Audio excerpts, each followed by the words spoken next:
Every single week, you walk into a grocery store and make a decision you think is about health.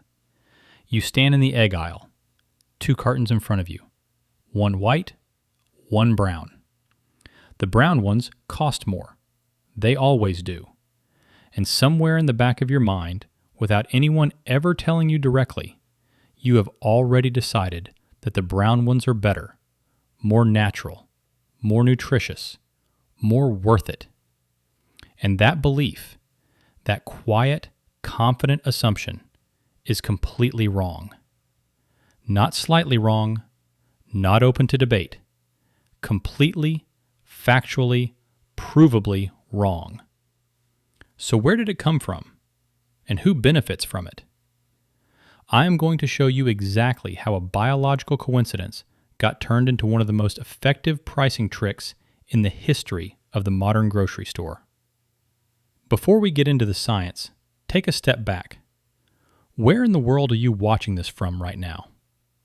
Drop your country in the comments, because this story plays out differently depending on where you live, and I want to know.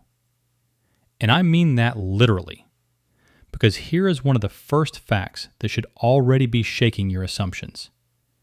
In the United States, the grocery store shelves are dominated by white eggs. White is the default. White is what you see first. But travel to the United Kingdom and the opposite is true. Brown eggs dominate the shelves there so completely that white eggs are actually difficult to find. Same nutritional product, completely different cultural preference. Different countries, different psychology. Same myth operating in reverse. In France, white eggs have historically been associated with industrial, lower quality farming. Consumers there reached for brown instinctively, same as the British. But in parts of Asia, particularly Japan, white eggs have long been considered the premium option, the cleaner, more refined choice. One egg, multiple cultures, multiple contradictory beliefs, all of them wrong in the same way. Now, here's the foundation of everything. The color of an egg has one single cause: genetics. That is it. Full stop. Not the farming method, not the diet of the chicken, not whether the bird roams free across open fields or lives in a cage.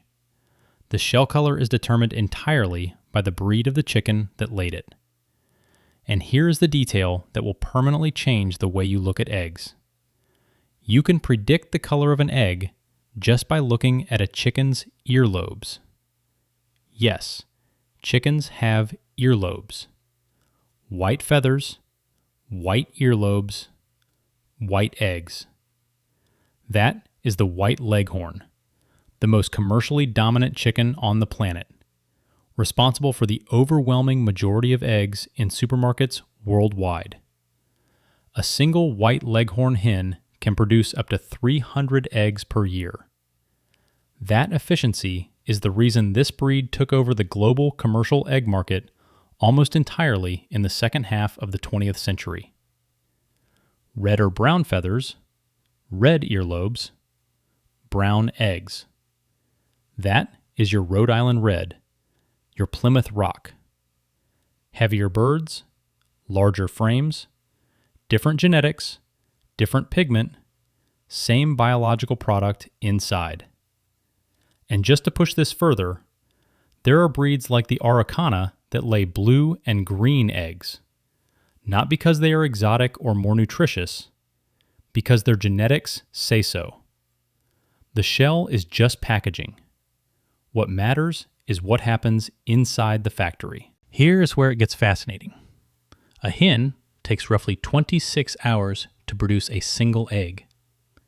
For the first 20 of those hours, the shell is being constructed layer by layer using calcium carbonate. It is a slow, biological manufacturing process happening inside the chicken's body, completely invisible to the outside world. And at this stage, here is what nobody tells you. Every single egg, white brown, blue, green, every single one starts out white. All of them. The white egg goes straight to the nest, but the brown egg goes through one additional step in the final 2 hours before it is laid. The hen's body releases a pigment called protoporphyrin 9.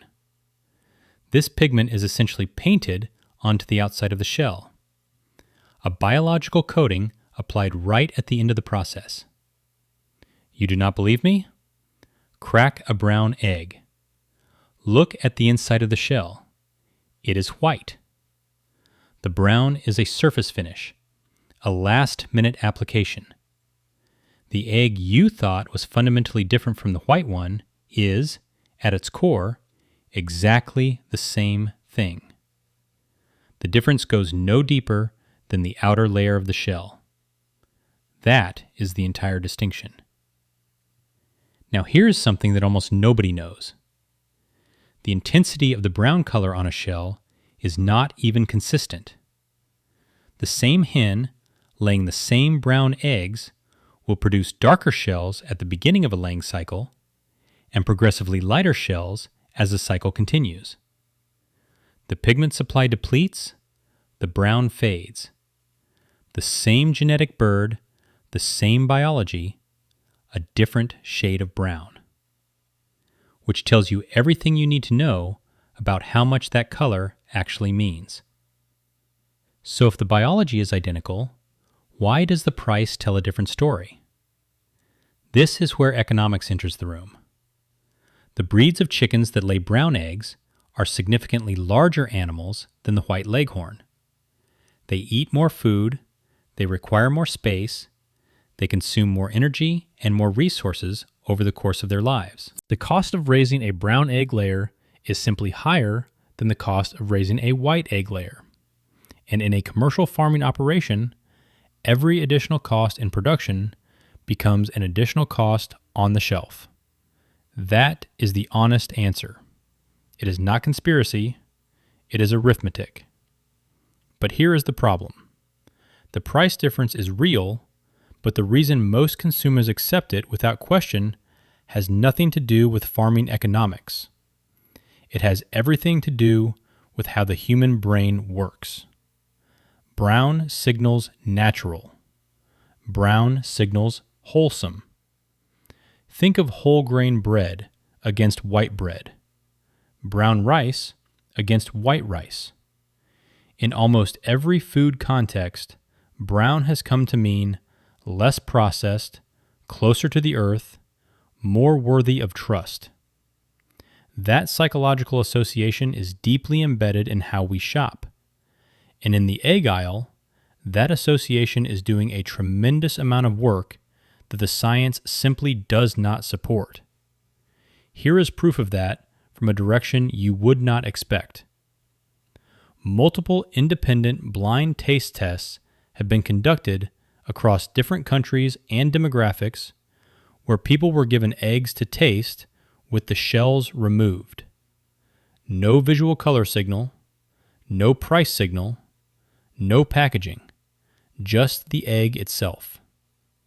In study after study, participants could not reliably distinguish between a white egg and a brown egg. The taste difference that millions of people confidently report, the richer flavor, the creamier texture, the superior quality they claim they can detect, disappears completely the moment the visual cue is removed. What people taste is not the egg, it is the price they paid for it. That is how powerful perception is. And then there is the yolk. Because the brown versus white debate eventually leads to another myth that lives right beside it. A darker, more orange yolk, people assume, means a more nutritious egg, more vitamins, more richness, more value. And here, the reality is slightly more complicated. Yolk color is genuinely variable, but it has nothing to do with shell color. It is entirely about what the hen was fed. A diet rich in marigold extract, corn, or natural grasses produces a deep orange yolk.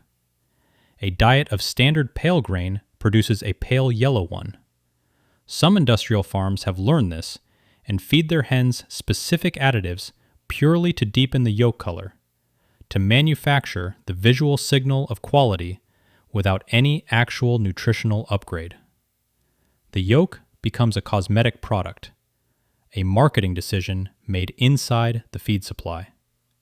Let us push this further, because the egg story is actually a window into something much larger. The only nutritional variable that genuinely affects an egg is the diet of the chicken that produced it. A hen fed a diet rich in omega-3 fatty acids will produce eggs with elevated omega-3 levels. A hen raised on pasture with access to insects and varied plant life will produce a richer, more nutritious egg with a deeper yolk. A hen confined and fed a minimal diet will produce a nutritionally inferior egg. White or brown has nothing to do with it.